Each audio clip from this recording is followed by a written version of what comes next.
I thought visiting my grandparents would change my life. I was right.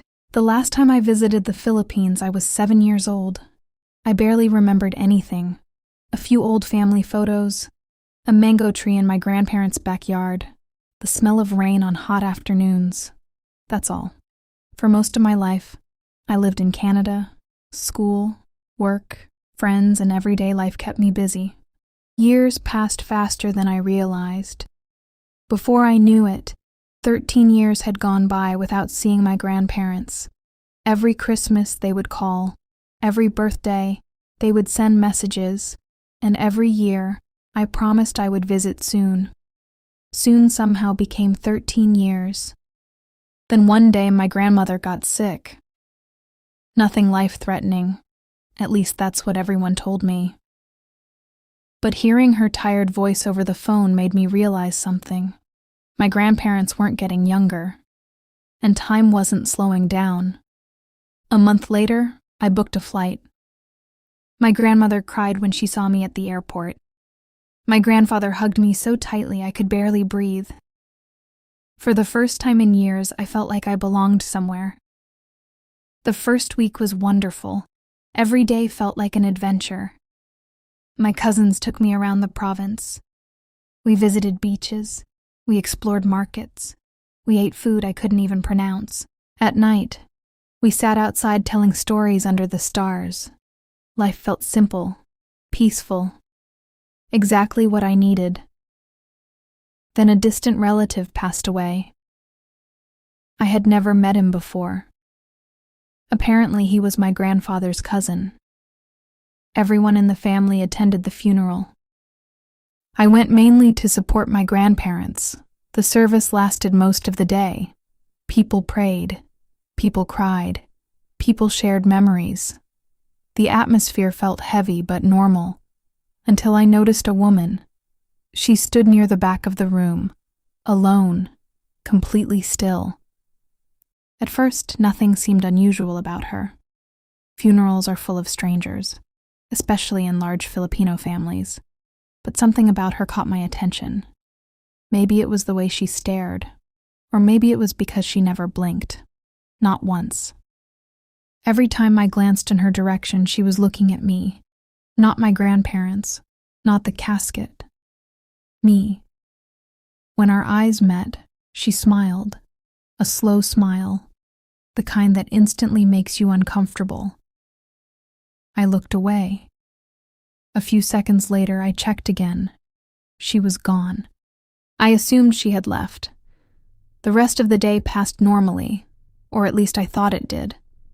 That evening, my cousins drove us back home. The sky was already dark.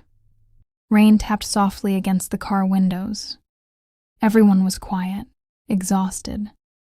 The moment we arrived, my grandmother stopped me before I entered the house. For a second, she looked confused, almost worried. Then she smiled and said it was nothing. At the time, I didn't think much about it. I wish I had.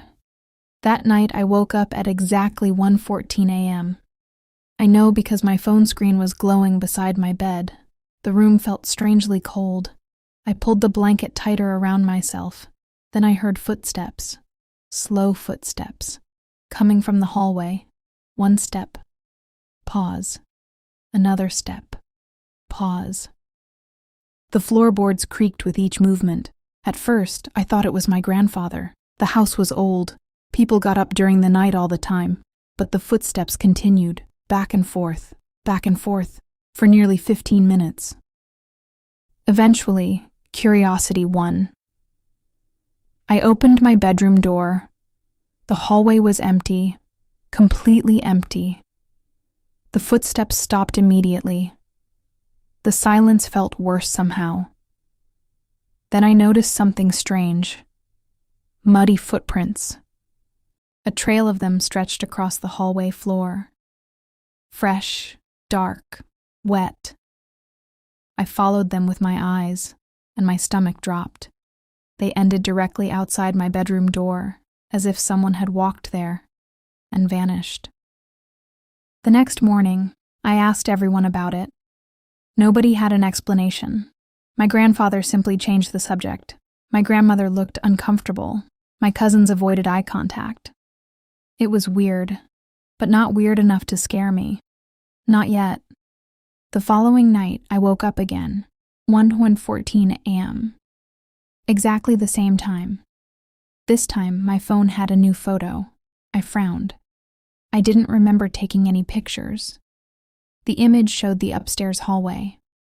Dark, empty, taken from somewhere near my bedroom. Then I noticed the figure, a woman standing at the far end, barely visible, watching. I zoomed in. The image became blurry, but I could still make out the outline of her face.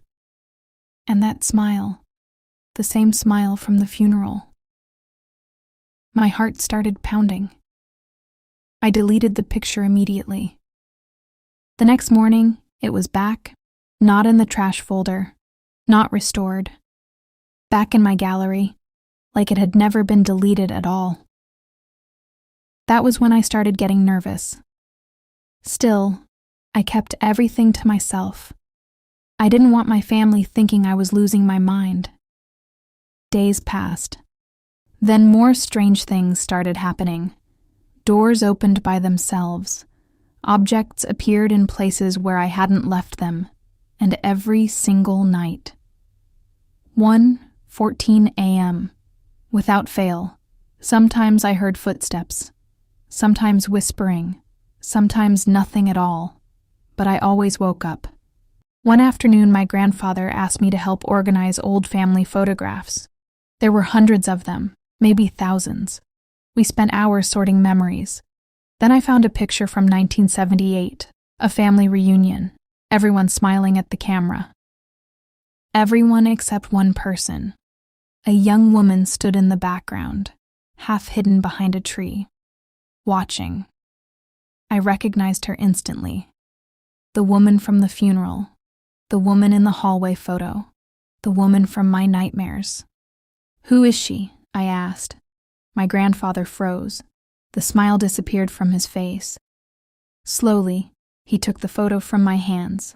For several seconds, he stared at it. Then he quietly placed it face down. "We're done for today." His voice sounded different, shaken. That night I couldn't sleep. I kept thinking about the photograph, about the woman, about why everyone suddenly became uncomfortable whenever I mentioned her. Eventually, exhaustion won. I drifted off. Then I woke up. 1:14 a.m. again. At first, everything seemed normal. Then I noticed someone standing beside my bed. I couldn't move, couldn't breathe, couldn't think. The figure stood completely still, watching me. The moonlight illuminated part of her face, enough for me to recognize her. The woman. I reached for my phone the moment the flashlight turned on. She vanished, gone, as if she had never existed. The next morning, I finally told my grandparents everything.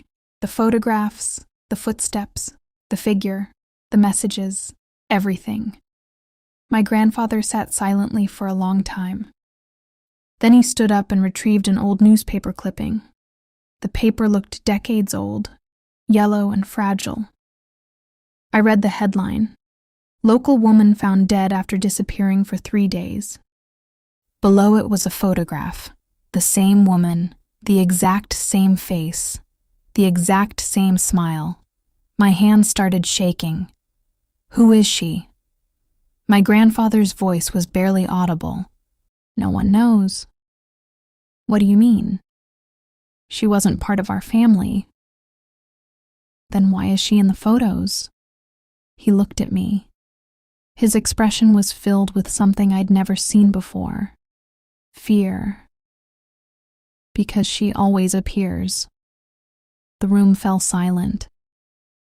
My grandmother started crying. Then my grandfather told me something that made my blood run cold. For over 50 years, people had occasionally seen the woman, always after gatherings, always after funerals, always watching. And according to family stories, the moment someone noticed her, she noticed them too. A week later, I returned to Canada. I convinced myself everything would end there. Different country, different life, different world. For months, nothing happened. No footsteps, no whispers, no photos. I finally relaxed. Then last night, my phone vibrated. 1:14 a.m. A new image appeared. I opened it, and my heart stopped. It was a photo of my apartment bedroom, taken while I slept. Standing beside my bed was my grandmother, except my grandmother couldn't be there because she had died 3 months earlier. I stared at the image in horror. Then another notification arrived, a second photo.